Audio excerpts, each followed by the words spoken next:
Une rencontre qui m'a marquée, c'est celle d'une jeune femme qui était en grande difficulté, en situation de précarité. Elle était isolée, sans repère, et elle vivait dans un logement qui était très dégradé. Elle commençait à se couper de son entourage et sans soutien, elle semblait au bord de la rupture. C'est ce jour-là que j'ai pu mesurer à quel point l'isolement il peut faire basculer la précarité vers une véritable détresse.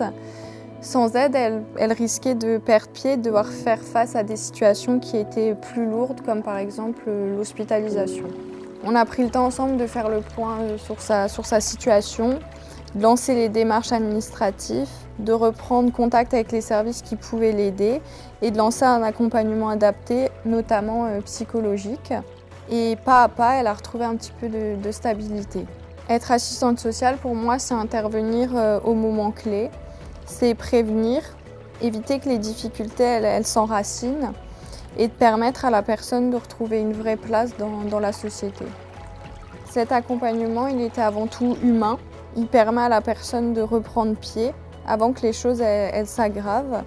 Il permet aussi, dans un contexte où les ressources elles peuvent être limitées, d'éviter des prises en charge plus lourdes, plus longues et souvent plus coûteuses.